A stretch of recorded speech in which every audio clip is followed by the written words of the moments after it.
So where is the edge?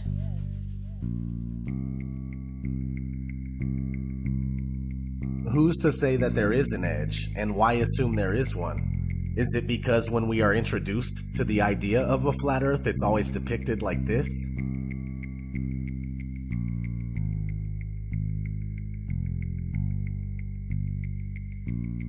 In the currently most accepted model, Antarctica is not a continent, but a 360-degree landmass made up of ice that holds the oceans within.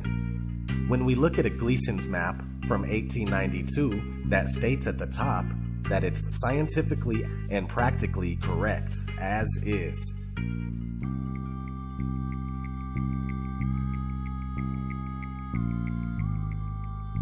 We see this Antarctic ice rim. The Gleason's map is basically an azimuthal equidistant projection, which can be traced back to the year 1000. The AE map is also an official map of the United States Geological Survey, the USGS, and the official logo for the United Nations. The oldest known globe in the world is from 1492. This is something you need to keep in mind because many people argue that the azimuthal equidistant map is just a flattened out version of the globe, when in fact the globe is just a rounded version of this true world flat map. If the flat map came first and it has the ability to convert into a globe without any problems whatsoever, then that should tell you a little bit about how this globe deception was achieved. Now, back to if there is an edge or not.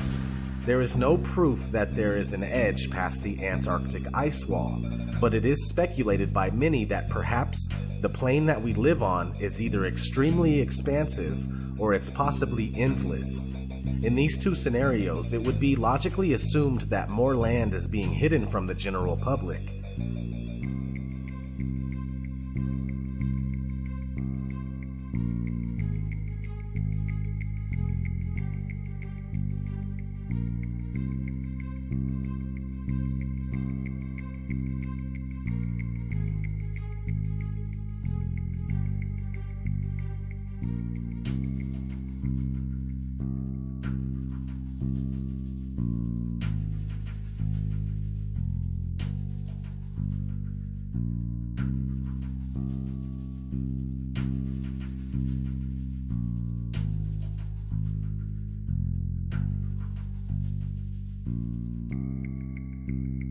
In a 1954 interview with Admiral Richard E. Byrd, an American naval officer who specialized in exploration, he had this to say.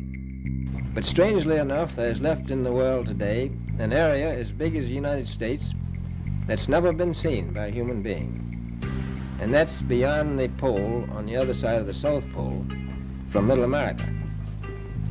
And I think it's quite astonishing that there should be an area as big as that unexplored. Implying that there is more land past Antarctica.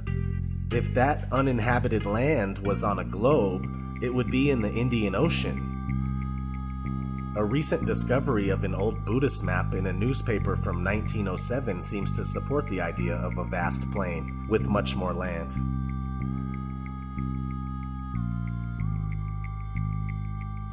Where does the sun go if the Earth is flat? Well, the sun neither rises nor sets, but travels in a clockwise circuit from east to west, and only appears to rise and set due to perspective. The sun disappears at the vanishing point of human perspective on the horizon where the ground meets the sky, and since the sun is not 93 million miles away, I repeat, not 93 million miles away, but much closer and smaller, the light emanating from the sun only illuminates about half of the flat plane at once as it makes its daily journey.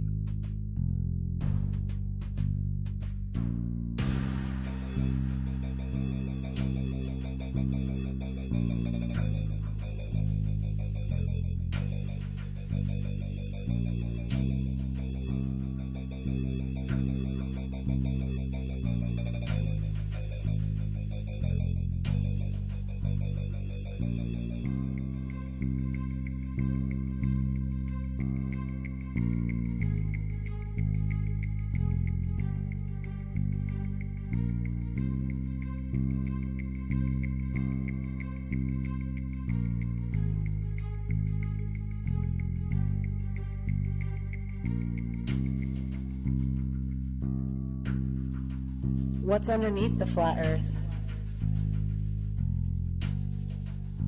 This is obviously an unanswerable question since the assumed edge has never been known to be reached, but many people suppose that whether the Earth is round or flat, that either way, it still must be floating in the middle of outer space. But the idea of outer space goes out the window with the round Earth theory. Many religious texts support an immovable Earth that has its foundations on which it is laid, and its pillars by which it is supported. We simply don't know, but we do know that the Earth is obviously fixed in place, as we can tell by our everyday experience of non-movement. What we see in the skies above are illuminated objects making circles around us just as it appears. Whatever this place may be, it's the center of all we survey. Some say that the Earth is the floor of the universe. In the ancient Hebrew conception of the universe, we are surrounded by the waters above and the waters below, known as the Great Deep. The deepest hole ever drilled into the Earth was a total of about 7.5 miles. The very core of the Earth is nothing more than wild speculation, if not another malicious lie. So what's under the Earth? That remains a mystery to us all. But another thing that you can research is what's inside the Earth. Multi-billion-dollar deep underground military bases known as DUMBs, D-U-M-Bs, right?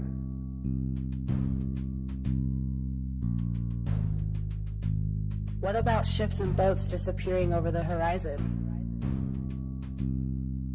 This is also due to human perspective. They don't go over the horizon, they go into the horizon, moving beyond the limit of our vision and past the vanishing point. But the ships and boats are easily brought back into view with a pair of binoculars, a telescope, and any camera with a good zoom lens.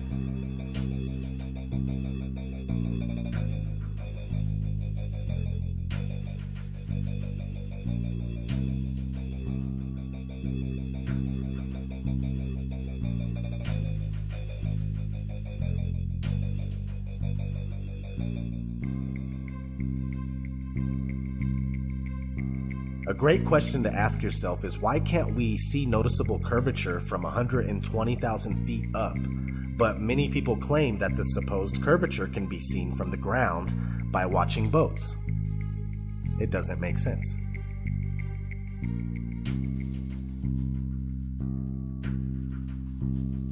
And what about all of the pictures of the Earth? They are all clearly computer-generated images. They claim this picture from Apollo 17 in 1972 is real, and they also claim that the 2015 epic Earth picture is real. But NASA employee Robert Simon gave us a glimpse of how they do it when he shared his experience of creating the Blue Marble 2.0 in 2002. He is now called Mr. Blue Marble. He was interviewed and on record stating, "The last time anyone took a photograph from above low Earth orbit that showed an entire hemisphere, one side of the globe, was in 1972 during Apollo 17. NASA's Earth Observing System, EOS, satellites were designed to give a checkup of Earth's health. By 2002, we finally had enough data to make a snapshot of the entire Earth, so we did." In 2002, Blue Marble 2.0. NASA's Rob Simon made this. Simon's job is... It's primarily taking data and making pictures out of it. That's what this is, a composite of data sets from several different instruments translated into a picture. So we actually had to take clouds out. They stashed the clouds for later, went onto the ocean. That came from an instrument that measures phytoplankton in the sea. Where it was low, I colored it dark blue because they're low mostly in mid-oceans. And then where it's a little bit higher, it was like a little bit brighter green. Then add the clouds back in. There's a small problem with it because there's a very slight gap in between each orbit. So some of those are painted on. It is photoshopped, but it's has to be. Then there was another layer to sort of simulate the atmosphere. And then there's this little bright spot. It's called the specular highlight. So it's the reflection of sunlight off of water. Those are the pieces, but you can't just slap them all together. It just didn't look realistic. It looks kind of flat, or the clouds are sort of too see-through. So I just hit Command Z a lot. There's artistry to creating the world. what I imagine it to be. Unfortunately, I'm not an astronaut. I've never been to space, but I've looked at these images over and over again, trying to sort of get the essence of it. It is photoshopped, but it's has to be. It is photoshopped, but it's has to be. It is photoshopped, but it's has to be. It is photoshopped, but it's has to be.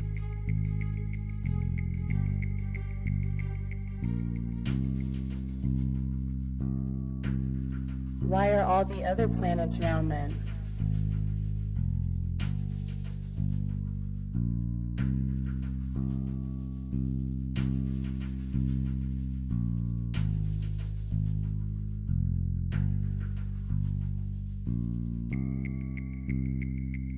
When you compare amateur footage done with professional-grade cameras and compare it to NASA's official images of planets and stars, it's clear that NASA images are all computer-generated, no different than the photos of Earth.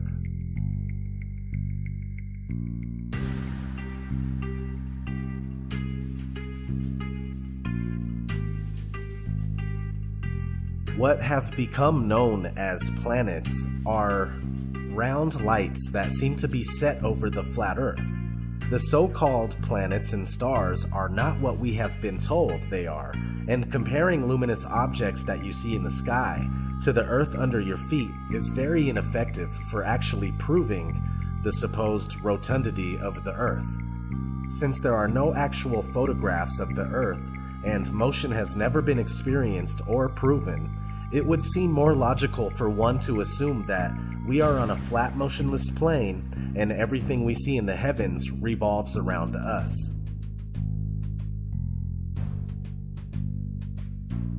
What about satellites and GPS? As crazy as it may sound, satellites are a hoax.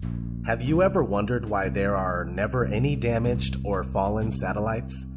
And why there are no satellite malfunctions due to constant heating and cooling?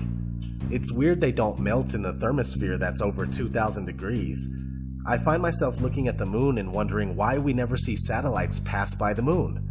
Did you know there are thousands of miles of fiber optic cables under the seabed that supplies 90% of the Earth's communication, internet, phones, etc.? And GPS works off of cell phone towers. It's called triangulation. Haven't you seen those really tall towers and wondered what they are? Satellite TV is just enhanced radio using ground-based towers. It's all ground-based, just like the old TV antenna. Science fiction author Arthur C. Clarke proposed the idea of geostationary satellites in 1945 in a magazine called Wireless World. And 20 years later, in 1965, they claim to have successfully launched the first commercial geostationary communication satellite. Today, there are said to be thousands, but the odd thing is that trying to prove it only leaves you fruitless. Is outer space even real?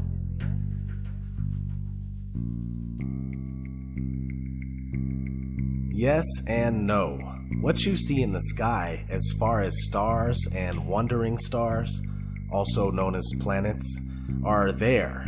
How could we deny them? We don't know what they actually are, but they are there. Now, what we are told about outer space and what it is not true at all.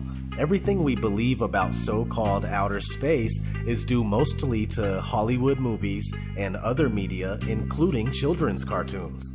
Of course, NASA propaganda is the biggest culprit. As we have already gone over, there are no pictures of Earth, and even images of all the other so-called planets are computer-generated. NASA has gone on record numerous times stating that humans can't get past low Earth orbit.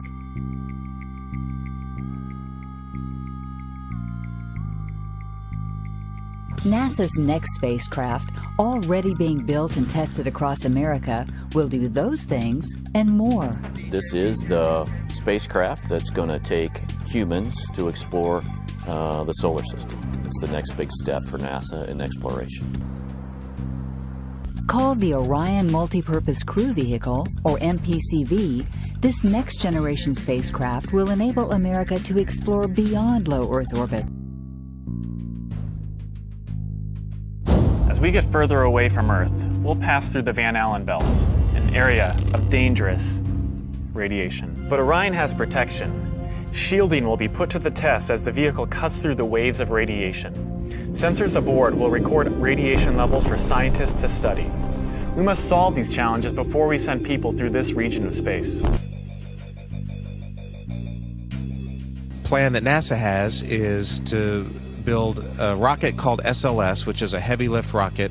It's something that is much bigger than what we have today, and it will be able to launch the Orion capsule with humans on board, as well as landers or other components to destinations beyond Earth orbit. Right now, we only can fly in Earth orbit. That's the farthest that we can go. And this new system that we're building is going to allow us to go beyond and hopefully take humans into the solar system to explore. So the moon, Mars, asteroids, there's a lot of destinations that we could go to, and we're building these building block components in order to allow us to do that eventually.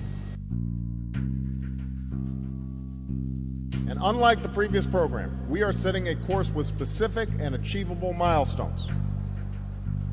Early in the next decade, a set of crewed flights will test and prove the systems required for exploration beyond low Earth orbit.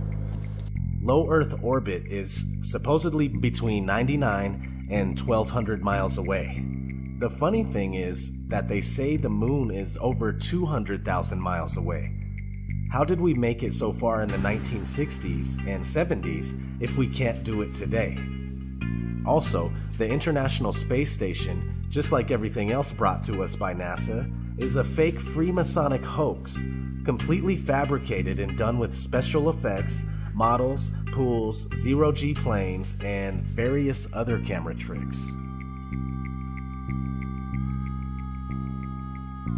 How is circumnavigation possible on a flat Earth?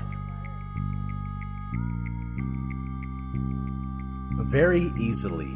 You can travel east and west directions to ultimately end up right back where you started. The face of the Earth looks similar to that of a clock. In fact, clocks were most likely designed after the true appearance of our world. If you follow a compass east for long enough, you'll make a full circuit. Same thing if you travel west long enough. As we've already gone over, the flat Earth map that was around before globes were easily converts to a globe, so everything you believe you are doing on a globe is actually taking place on a flat Earth. How come the moon is upside down in the southern hemisphere? This is another very simple explanation. When somebody is in the northern part of the Earth, or on the northern part of the Earth, they see the moon from this angle. When somebody is on the southern part of the Earth, the moon looks like this. They're looking at it from this angle. They see it from the opposite angle, and that's all it is. Imagine you tape a picture of the moon in the center of your living room, right? Depending on where you are in the room, the moon will be seen differently. When pondering this question, keep in mind that the face of the moon never changes. On a spherical Earth, we'd expect to see other sides, but we never have.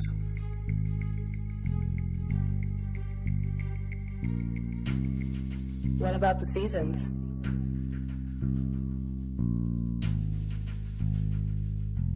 The sun is close and small, and it circles around and above the flat Earth in a spiral pattern on the Tropic of Cancer in the northern summer months, and then down in the Tropic of Capricorn in the northern winter months.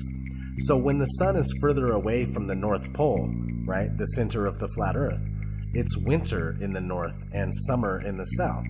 Since the sun is smaller than we are told and closer, it makes much more sense that we experience seasons in the first place. If the sun was 93 million miles away and had a radius of over 400,000 miles, we would hardly experience temperature fluctuation as we do. What about gravity?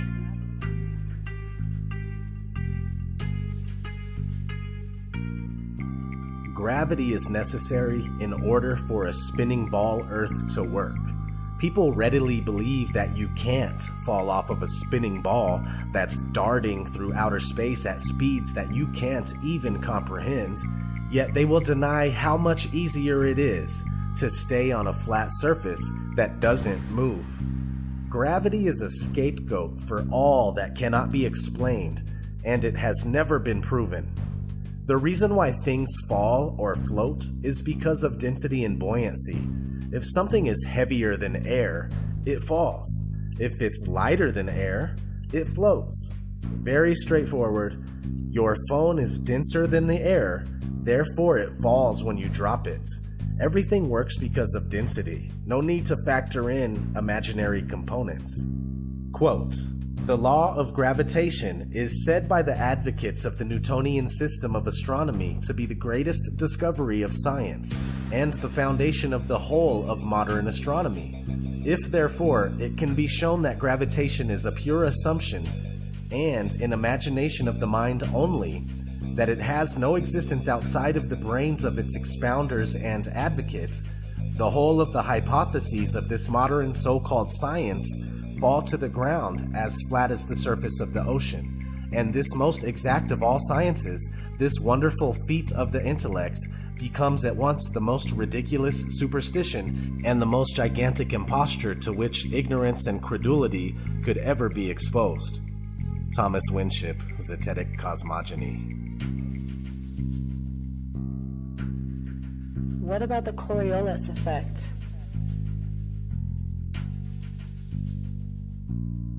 They say that the Coriolis effect is a result of the Earth spinning and is responsible for the deflection of an object moving above the Earth, rightward in the northern hemisphere and leftward in the southern hemisphere. The problem is that things like hurricanes and water in the sink aren't always predictable and have been known to spin both ways in either hemisphere. Also, another contradiction that proves the Coriolis effect false is the fact that no flying machine above the Earth has to account for it. If a bullet that travels 1,700 miles per hour has to account for the effect, then an airplane traveling at 550 miles per hour would definitely have to account for the effect. When you look for the answer, you'll find that we are told that since the atmosphere moves with the spin of the Earth, planes aren't affected. So why would bullets be? Especially when they go much faster than common airplanes.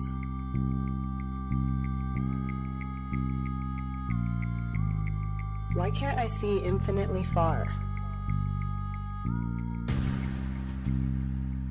This is for the people that wonder why they can't see certain things that they believe they should be able to see if the Earth was flat.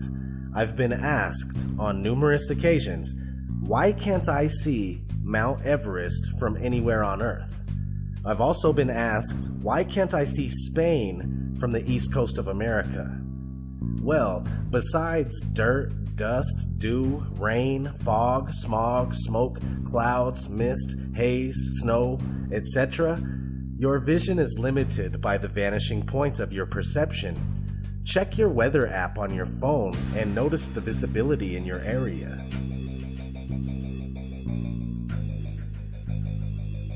Is the flat Earth a religious thing?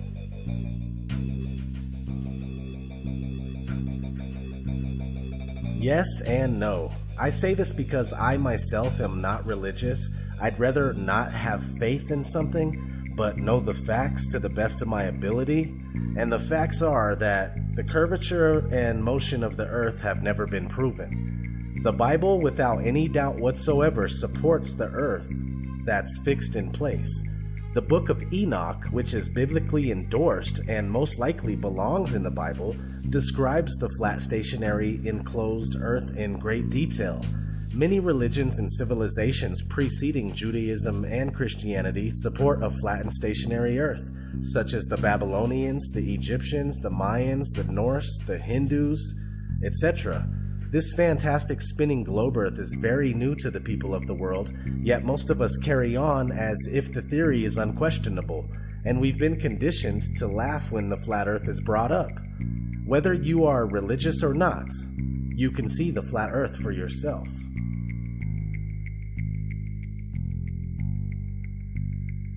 Is the Flat Earth Society behind the resurgence of the flat Earth? No, the Flat Earth Society is designed as a containment unit. Gatekeepers that tell the truth about some stuff, but then lie about other things in order to make it appear ridiculous or steer you in the wrong direction. For instance, this is what FES has to say about gravity.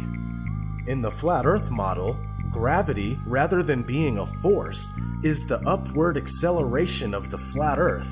The Earth always accelerates upward at 1g, which is equivalent to the gravitational acceleration in the round Earth model. Like the force of gravity, the Earth's acceleration causes several commonly observed phenomena in our daily lives. If that isn't the biggest turnoff, I don't know what is. The Flat Earth argument has never died. It only died down. Real Flat Earthers have always been among us, but it wasn't until late 2014, early 2015, when Eric Dubé started making a lot of noise about the Flat Earth conspiracy and got people like myself on board. It took me 10 months of research before finally accepting the truth about where we live. Thanks to the many great Flat Earth researchers, content creators, and activists since then, more and more people are waking up to the massive deception every day.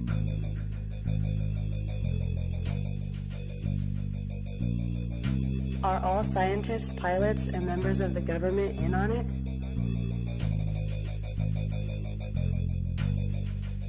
No, most scientists, pilots, and members of the government have been indoctrinated just as the rest of us have. When they work at their everyday job, they go about it as if the Earth is most certainly spherical. If indeed some of these people did know the Earth is flat, they most likely wouldn't even speak out about it in fear of losing their job or ruining their reputation. The average scientist goes about everything they do with the spherical Earth already factored in. For mainstream science, questioning our current model is a huge no-no. For pilots, computers do most of their work, not to take away from what they do because I personally appreciate it, and also pilots often switch out at stops, making it difficult to understand the real layout of Earth's land masses. As far as government members and politicians go, besides high-ranking officials at NASA, which isn't government at all, it's safe to assume that they are not in the know and they are not knowingly perpetrating this lie. Very few people compared to the population of the world are enlightened to the flat Earth.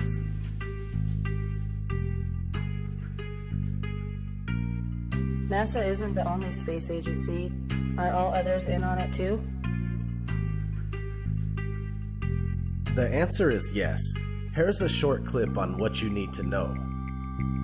The Vector, NASA's official logo. If you've ever looked at NASA's official logo, both their official insignia and their official seal, you'll see that the most prominent object in the seal is a red swooshing object. They call that the chevron or the vector. If you ask NASA's Public Affairs Office, this symbology is featured so heavily in their insignia and seal, they'll give you what really amounts to the standard facile cover story for the unilluminated. They'll tell you that that is a representation of a hypersonic wing design from the 1950s, which was the time the logo was created.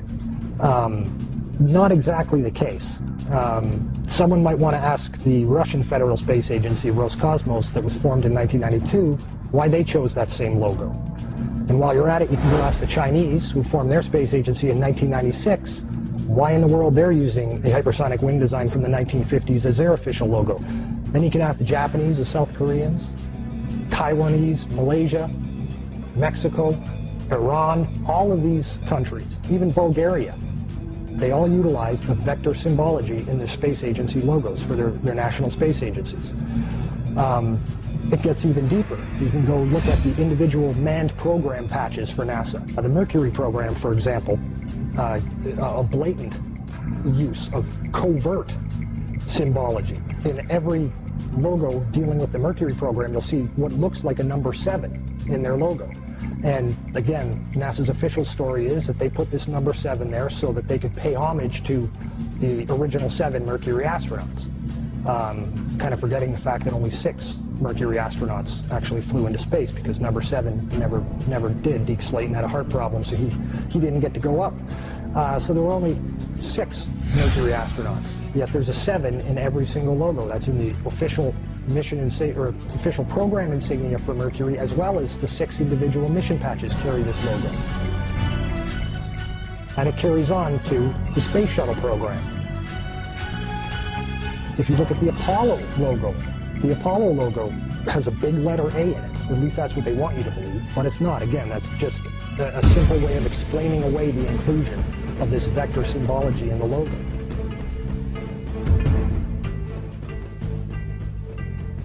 If you go to the Space Shuttle program, the original Space Shuttle STS program patch is a triangular patch that, again, hides the use of the chevronic vector symbology.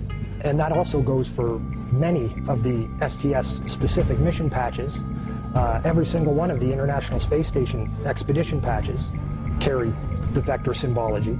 The Russian Mir space station used the vector symbology. That was their official logo. And you can even go deeper and look at military-industrial complex companies. Look at the logo on a company like Lockheed Martin, 2 vectors. The X-Prize logo, Ames Research Labs, U.S. Space Command. When you get into the military realm, the United States Space Command, their official logo is the vector symbol. And when you look at the military's individual space-specific programs, all of them deal with vector symbology in their official insignias. And the question really becomes, who or what are these people paying homage to? Let's look at NASA's Earthrise. Now let's look at JAXA's Earthrise. Do you believe this is real?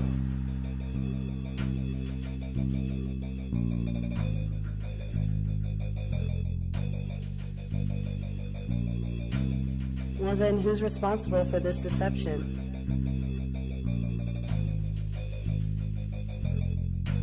You will find that the Jesuits and the Vatican have been intimately involved in all things space, including owning the earliest telescopes and, to this day, the largest owners of observatories and telescopes in the world. The Society of Jesuits have been actively spreading the heliocentric theory for 500 years, while trying to bury thousands of years of flat Earth cosmology. The Jesuits are rulers of all powers that we are aware of, and have been ruthless in their pursuit of world domination for centuries, no matter who is killed or what has to be done to establish a one-world order out of chaos. They rule over, or are deeply partnered with, people like the Rothschilds and many other international banksters, secret societies, especially the Freemasons, as well as Zionist Jews, and especially Zionist Jews in seats of power. They rule over all the alphabet agencies and government think tanks, including the NSA, CIA, FBI, Mossad, KGB, Roundtable, Committee of 300, Tavistock Institute, Lucius Trust Publishing, Bilderberg Group, and the Council of Foreign Relations, including representative government and legislation like the U.S. Presidency, Congress, and the Supreme Court. The Jesuit order is said to have been established by Jews, again showing that the Jews are behind some of the biggest hoaxes in history, including the Holocaust. Freemasons are also spread out all over the world to further the different agendas that serve this Illuminati elite.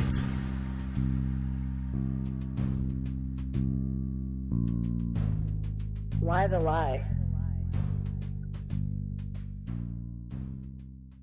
Why the fuck you lying?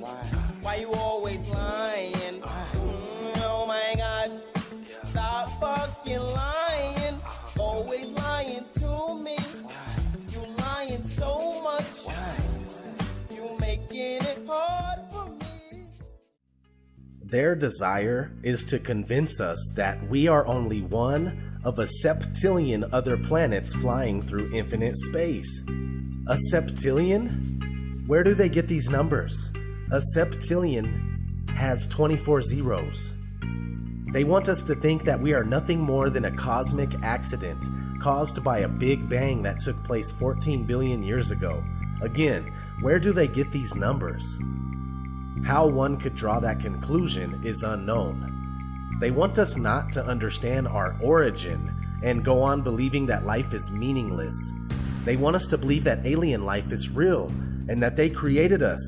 Look no further than ancient aliens for the propaganda. Not to mention countless shows and movies they program us with. This isn't just about flat Earth versus round Earth. It's much bigger than that. Whatever they plan on doing needed the spherical Earth groundwork laid before they could proceed. They may either shock us with a fake alien invasion or a disclosure of the beings that have always been among us, passed off as life from distant galaxies. Who knows? Another reason to turn the Earth into a ball is to hide extra land. If this is a vast plain, and there are places past Antarctica, with more oceans and more land masses, then an easy way to get rid of them is to wrap our part of this plain around a ball, and make it seem as if there is nothing else and everything has already been discovered. The globe is full-fledged slavery for the inquiring mind. I'd like to be an explorer, like the great Magellan. Oh, you're too late. There's really nothing left to explore. What does it mean if the Earth is flat?